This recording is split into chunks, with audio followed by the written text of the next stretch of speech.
Amigos de Me Lesioné la Rodilla, bienvenidos a un capítulo más. Yo sé que me perdí un poquito, perdónenme, pero les prometí que íbamos a volver con toda y eso estamos haciendo. El personaje que tengo hoy, seguramente mucha gente reconocerá en dónde nos encontramos, pero el personaje que tengo hoy de invitado, usted no creo que lo reconozca por su rostro, sino estoy seguro que lo va a reconocer por sus tweets, por la manera en que comunica, porque para mí es el mejor CM deportivo que hay en este país.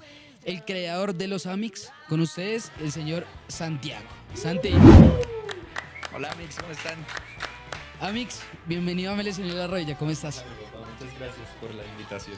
Te quiero comentar de qué se trata Me Lesioné la Rodilla. Y nosotros tenemos esa frase como una metáfora y nos referimos a ella a que muchas veces en nuestra vida nos llegan cambios drásticos y nos tenemos que reinventar, ya sea deportivamente o no sea deportivamente. Hay ocasiones en las que nos lesionamos la rodilla, tenemos que empezar de cero, cabeza para arriba y hágale. Y quiero arrancar por ahí, quiero preguntarte, ¿cuál fue tu momento me lesioné la rodilla? Pues yo creo que en la vida uno tiene muchos momentos en donde tiene que cambiar como de dirección o las cosas no son como uno las planeaba. Y yo creo eso para mí significa me lesioné la rodilla. Y es ese cambio de dirección que muchas veces toma uno. Y yo he tenido muchos. Con decirte que cuando era niño oraba en mi habitación, pero chiquito, como de 8 años.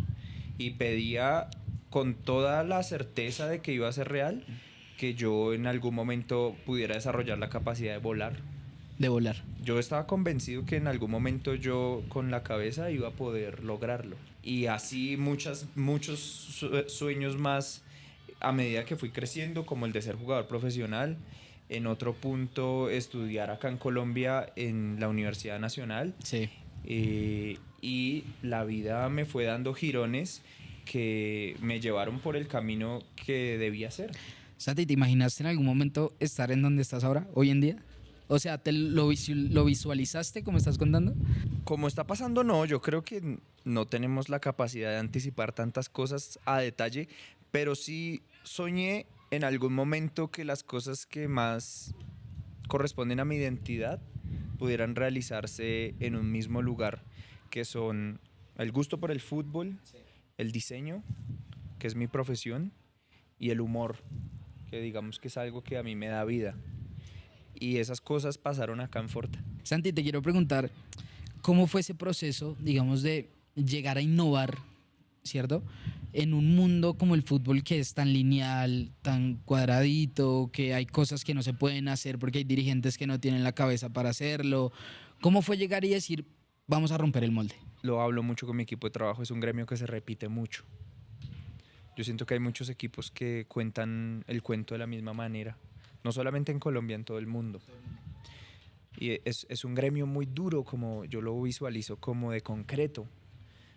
No es nada flexible en muchos casos. Y yo creo que lo que pasó acá en Fortaleza principalmente comienza porque los directores, la gente de arriba, el fundador que hoy es el presidente Carlos Barato, siempre tuvieron la cabeza abierta. Entonces hoy yo, por ejemplo, hablo con Francisco Serrano y hablamos del tema de los uniformes. Por ejemplo, es un tema del que hablamos mucho, que recalculamos mucho. Y Pacho me decía, no, yo creo ahora en nuestra postura de diseño. Entonces yo creo que Fortaleza tiene eso. Cuenta con la fortuna de tener muchas mentes abiertas cerca. ¿Llegaste en algún momento como a decir, tengo esta idea, pero por ciertas personas o ciertas dirigentes, digamos, te cerraron la puerta y dijeron, no, venga viejo, ¿usted qué está queriendo inventar acá? O sea, como que esto no se puede hacer acá en Colombia. Esto a las personas que nos dedicamos a la creatividad es el pan de cada día. Me pasó muchas veces en México, me pasó muchas veces acá, pero yo creo que parte de la creatividad está en esos garigoles, en esas piruetas que hace uno para envolver con la idea a las personas. O sea, eres bueno gambeteando. Con las ideas, sí. Obviamente todo fue un proceso, ¿cierto? Tú vienes con una experiencia también en México, vienes de la parte más de diseño, ¿cierto? Tengo entendido. Estuviste en Pantene, estuviste en L'Oreal. Cuando llegas al mundo del fútbol, ya tenías pensado el lenguaje, el tono, la forma de comunicar que tú querías implementar con Fortaleza? El primer reto que se me planteó fue diseñar el escudo de Seif.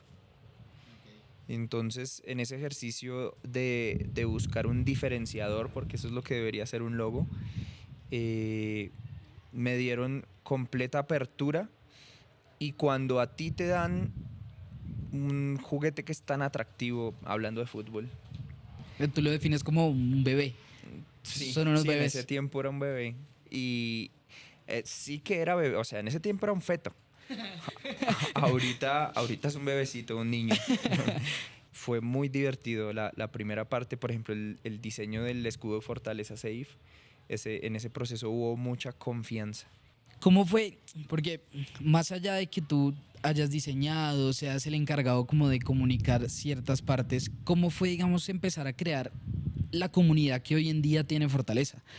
¿Cómo fue empezar a descubrir como, venga, hay gente que le gustaría ser parte de los Amics? ¿Cómo fue como esa búsqueda de encontrar esa personalidad del club?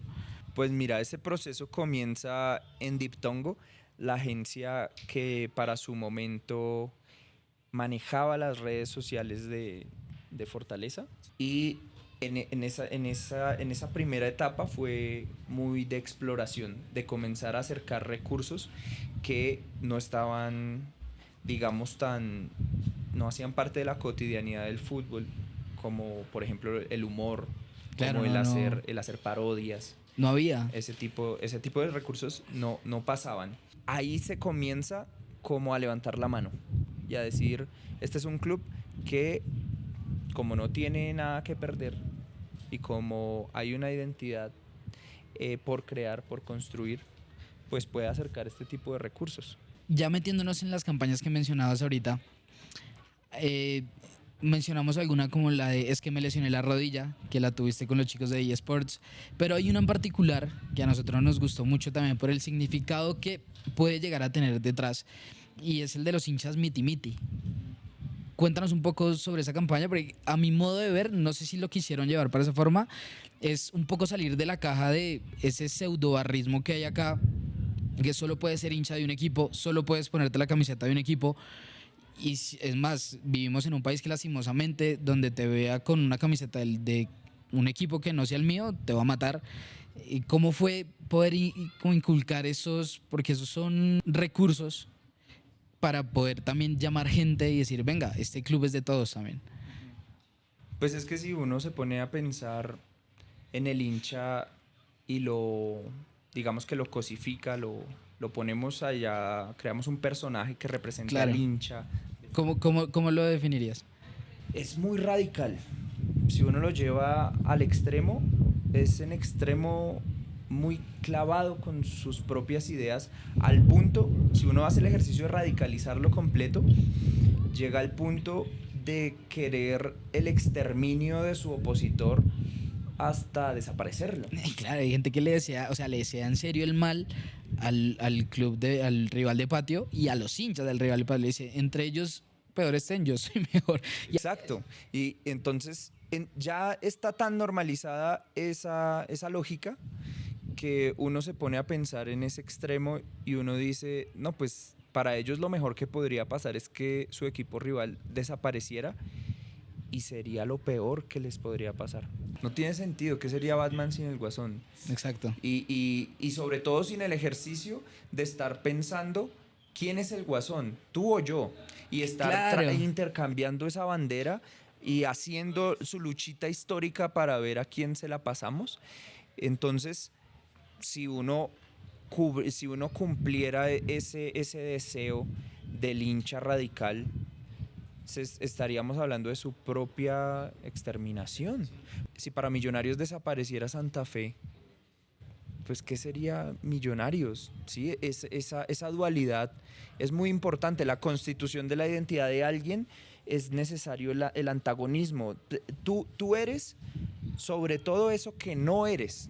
Eso define mucho tu identidad. Hay unos hinchas de Millonarios que la verdad yo no sé qué piensan, pero pues no ven a Santa Fe como clásico. Entonces esos hinchas los podemos sacar de ahí también. Pero justo en esa frase está la rivalidad, o sea, lo dicen justo por este sentimiento del que estamos hablando, de exterminarlo, de aminorarlo al máximo, de ustedes para nosotros no existen. Sí, ni siquiera son clásicos. Forta de ahí se ha pegado, pero yendo realmente a la minucia, eso no es cierto. ¿Cómo encontraron ese tono tan cotidiano? Que creo que lo que habíamos hablado y es Fortaleza habla como un personaje muy cercano y muy cotidiano y muy cercano a sus hinchas. Lo que queríamos era que este fuera un equipo que representara la colombianidad. Ese, digamos que es uno de los objetivos pilares de esa estrategia. Y representar la colombianidad no solamente apuntándole a una generación o a un tipo de persona o a una región, sino representarla desde toda la diversidad que podemos abarcar los colombianos. Entonces, Fortaleza no habla solamente como un pelado, sino también habla como una tía, como un papá, como una mamá. La abuelita. O sea, nosotros buscamos hacer humor que venga desde todas esas voces y que de esa manera, cuando una persona, sea la edad que sea de la región que sea, cuando coja un celular, vea un espejo, o sea, se vea en las redes de Fortaleza. Volviendo un poco al término de me lesioné la rodilla, que lo podemos contextualizar en muchas formas. Una campaña que para ti haya sido un me lesioné la rodilla, o sea, una campaña que no salió del todo bien y que tuviste que llevarla por otro lado. Y ahí me pones cabezón. No por decir que todo nos sale bien. Piensan todo muy bien. No es que lo pensemos todo bien y así lo pensemos nos sale bien. No es eso, sino que nosotros lanzamos pruebitas. Y si la pruebita funciona, entonces vamos tirando de ese hilo. La última colección, la superarmadura espacial, Sí. hay un estado de confort de la estética. Pero para haber llegado a ese estado de confort, hubo una propuesta que comenzó ese momento. Y esa propuesta seguramente no fue bien recibida porque era innovadora. Porque no por ser innovadora, muchas veces se utiliza la palabra innovador para decir que algo está bien. Con lo que no estás familiarizado, el cerebro de una lo rechaza. ¿Y por qué? Porque nuestra forma de identificar las cosas, de reconocerlas, de hacerlas de uno, es asociarlas. Eso, digamos, en algún momento te pasó a ti cuando estuviste diseñando el uniforme. O sea, llegó un momento en el que dijiste como, no, este uniforme no va. No es que haya dicho que no vaya, sino ¿O tenías dudas? Estamos involucrando recursos que puede que gran parte del público colombiano no tenga familiarizados y va a generar ruido. Y nosotros tenemos que estar con un semblante firme para saber interpretar ese ruido. Porque la gente que diga no me gusta no es necesariamente porque le parezca feo, sino quizá porque no está familiarizado con eso. Cuando nosotros lanzamos la camiseta de emoticones, fue muy criticada. Bastante. Pero muchísimo. Ni Bastante. en comparación de la superarmadura espacial. Sí, no. Fue terrible, se criticó la marca de una forma tajante, mordaz, nos tiraron al cuello con los taches arriba. Pero cuando fue rápidamente asimilada porque se hizo noticia internacional. Entonces ahí los colombianos, en México hay un término para decirle a eso y es el malinchismo. Y es el darle más importancia a la opinión de alguien que viene de un país extranjero. Ok. Entonces acá llega un español o un inglés y nos dice algo y, no, es que lo opinó un europeo. Y ahí entonces sí toma valor. le damos validez a esa opinión.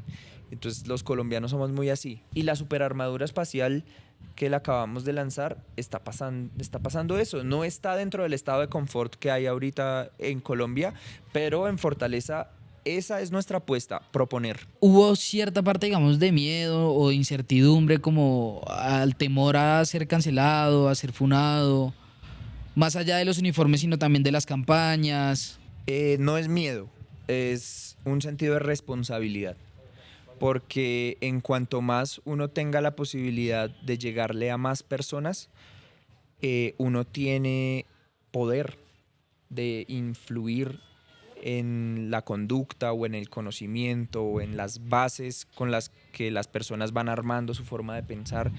Entonces es un sentido de la responsabilidad que cada vez crece más porque llegamos cada vez a más personas, entonces tomamos esto con más seriedad. Y mira qué contradicción que esté diciendo. Sí, eso te iba a decir, porque me mira todo serio y no con seriedad. Pero hace unos minutos me dijo, no, me gusta mucho el humor porque le da sentido a mi vida. No, yo creo que no hay nada más serio que un meme, la verdad. No, es verdad, en cierta parte la forma de comunicar de Fortaleza se le pega a los equipos tradicionales. O el ejemplo más cercano que se me viene a la cabeza es cuando enfrentan a Millonarios y Santa Fe le había ganado con la camiseta roja y ustedes dicen, ¿será que usamos la roja como para incentivar? Y entonces ahí ya los clubes tradicionales les empiezan a responder y empiezan a entrar en cierta parte en ese juego comunicacional con ustedes.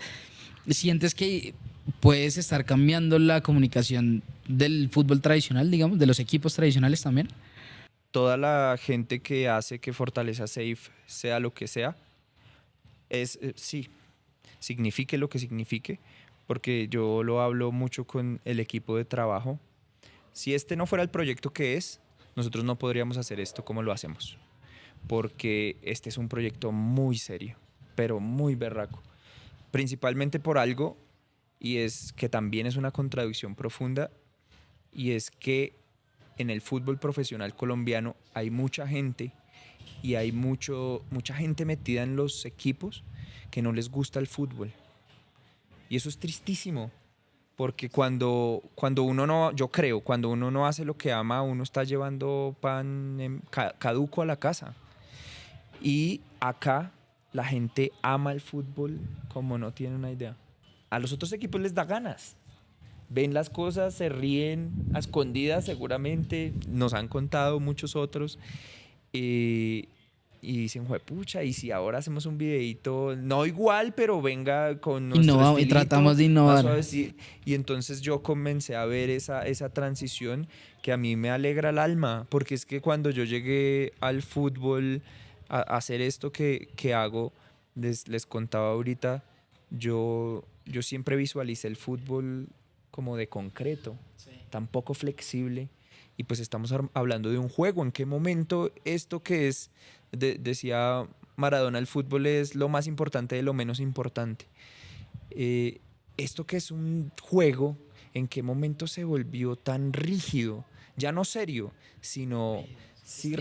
como leyes, hasta lo intentan volver como leyes naturales, sí, si lo llevamos de esa manera. Esa frase que a mí me da mucha risa, esa frase de, es que esto es fútbol, y esto es del fútbol, y es que así es el fútbol. Usar el fútbol como un absoluto me parece muy ridículo. Si nos ponemos a pensar ahorita, ¿cuánto nos va a durar el fútbol?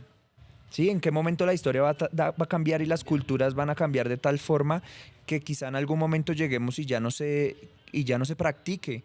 Entonces, los que amamos esto, ahí sí metámonos la mano en el corazón y en la nostalgia y digamos cuánto queremos nosotros que dure. Ahí sí, como paremos la pelota nosotros que somos los porque si va a ser desde la soberbia, se nos va a ir.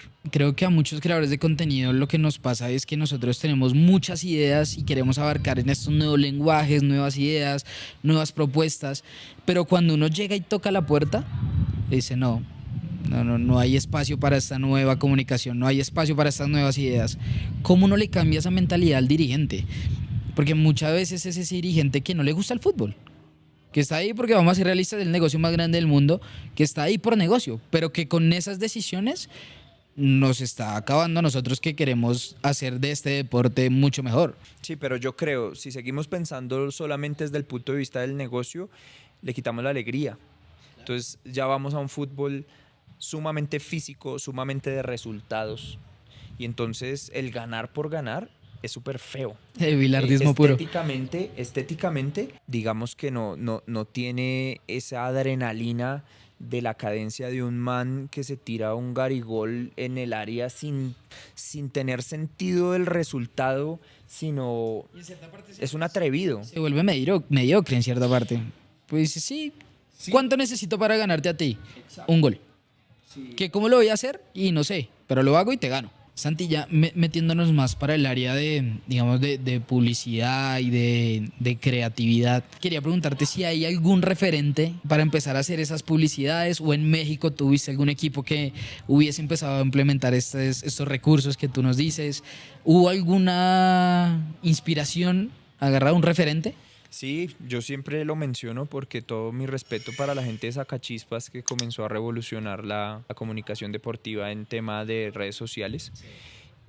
Pero yo creo que es más de llevar la idiosincrasia latina, que es muy contestataria y que le da la vuelta a las cosas, muy creativa, muy recursiva. Los latinos somos dichosamente recursivos.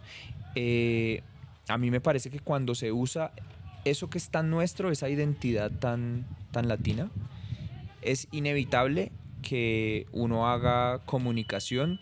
No le vamos a llamar de innovación ni, digamos, comunicación bien hecha, sino es comunicación para nosotros. Ya hay un comercial muy lindo y es que enfocan a unos europeos y dicen como no, allá en Sudamérica tiran papeles cuando el equipo sale, como qué asco.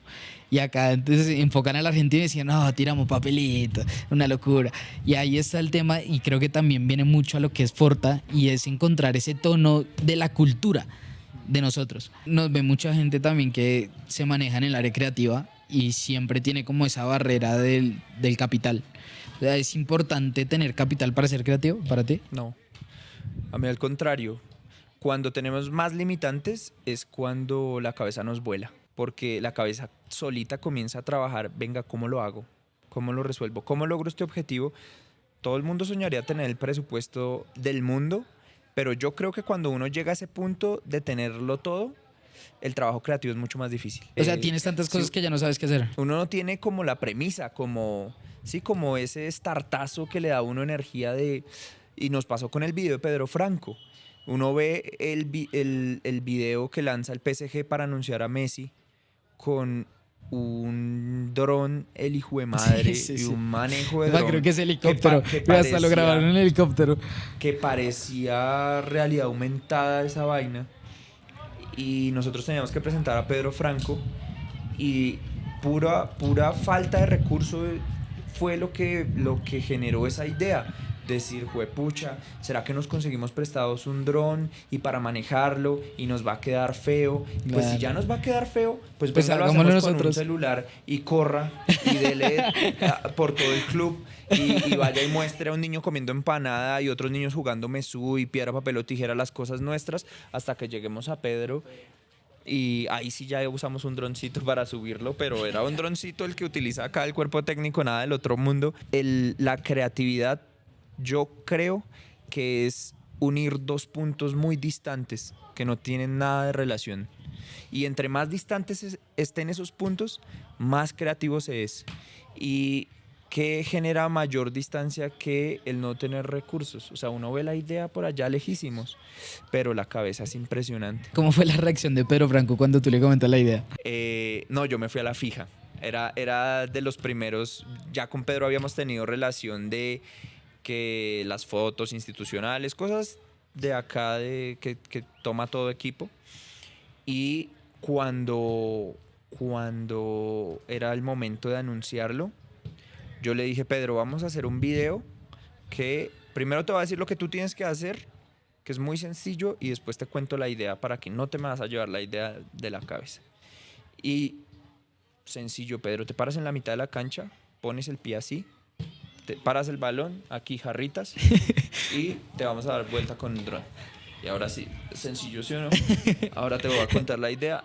En el PSG van y lanzan a Messi de esa manera y, o sea, nos están echando tierra, entonces nadie tiene esa tecnología, ese estadio, eso fue espampanante, esos, los árabes para presumir toda la plata.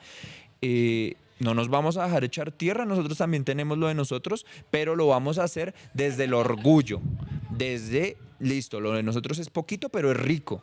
Una empanada no es caviar y no es la tremenda comida francesa, pero es nuestra empanada.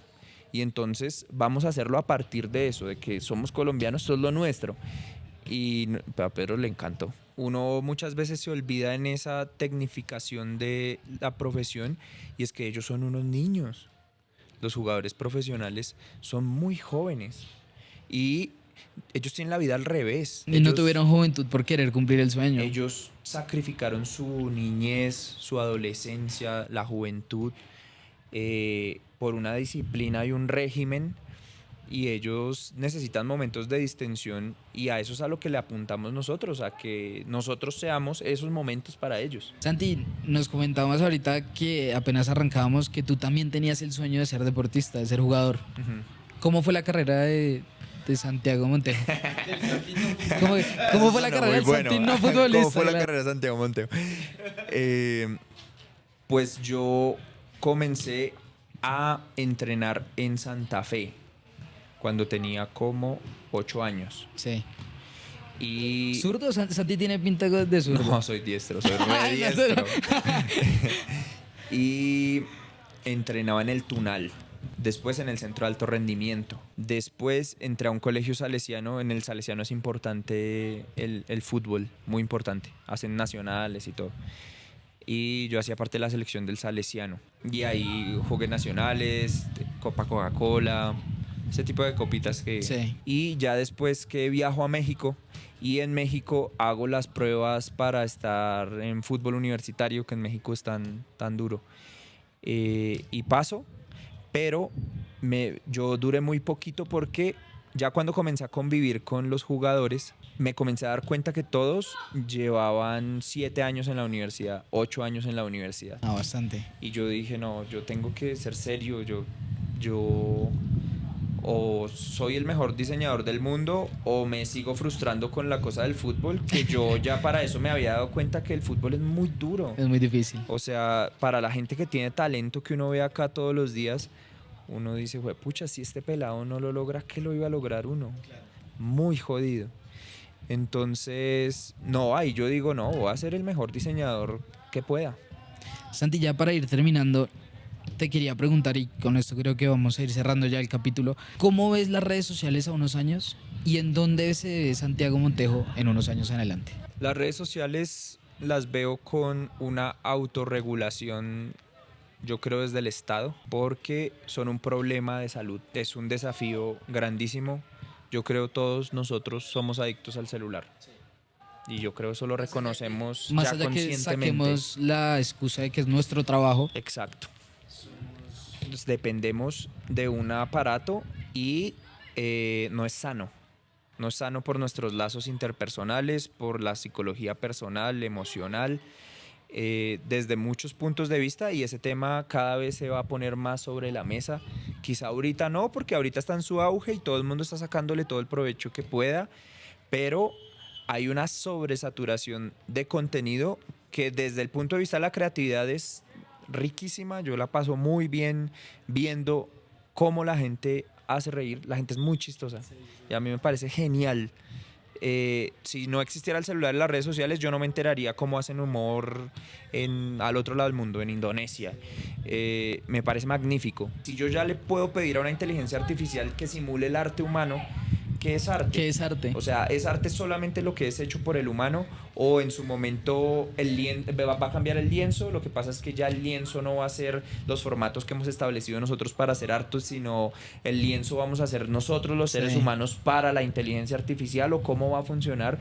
Este tipo de discusiones van a entrar cada vez sobre la mesa y vamos a ir recalculando, y yo creo que todos en este ejercicio de buscar vivir mejor tenemos que dejar de ser tan soberbios. Yo creo que el ser humano es muy radical, se muere con sus ideas, y no, hijo de pucha, tenemos que llegar a otros mundos, y lo que sea, y ahorita Elon Musk, todo el recurso que se gasta estatal, porque está financiado por el Estado gringo, y entonces para llegar a otros planetas, pero espere, ¿para qué?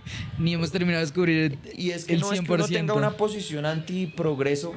Venga, solucionamos problemas que a mí me parecen mucho más urgentes. ¿Cómo no hemos logrado que todos en el mundo tengamos que comer? ¿Por qué no nos ponemos ese reto? Antes de pensar a ir a matarnos la cabeza ya a otro planeta, pensemos en el progreso desde esa manera. ¿Cómo no hemos logrado que haya bienestar para todos? Para todos. Cuando el planeta provee suficiente para todos, o sea, se desperdicia el 30% de la comida. ¿Por qué no hemos logrado administrar los recursos de tal manera? Ese tipo de desafíos a mí me parecen riquísimos para la creatividad. Santi, muchas gracias por pasarte por acá por el podcast. De verdad que creo que se pasó rapidísimo el tiempo, nos hubiéramos quedado muchísimo hablando. Una charla muy enriquecedora en tema de creatividad, de diseño también, de cómo se maneja ya Primera División con las élites, con toda la cúpula. De verdad que muchas gracias por pasarte por acá. Me gustaría que terminaras con un mensaje para toda la gente que se lesionó la rodilla y no sabe qué hacer ahora. El tiempo, la vida es eterna como para que uno se esté complicando por cosas tan mínimas como que no logró hacer un plan que uno tenía en la cabeza. Sí, hay mil formas de disfrutar el tiempo. Siempre se pueden encontrar nuevas razones de hacer cosas diferentes para disfrutar el tiempo de vida. Eso es lo que yo creo podría decir. Si quieren darse un repasito por diferentes formas de hablar de fútbol, a eso nos dedicamos nosotros. A que si a ti te gustan los perritos, a mí me encantan los perritos. Si quieres ver un gol narrado por un perrito, métete a las redes de Forta. Ahí estamos explorando todo el tiempo nuevas formas de hablar de fútbol. Señoras y señores, Santiago Montejo, el tío Forta, el dueño de los Amix. Gracias, muchachos. Santi, muchas gracias. Vale, papá, un gusto.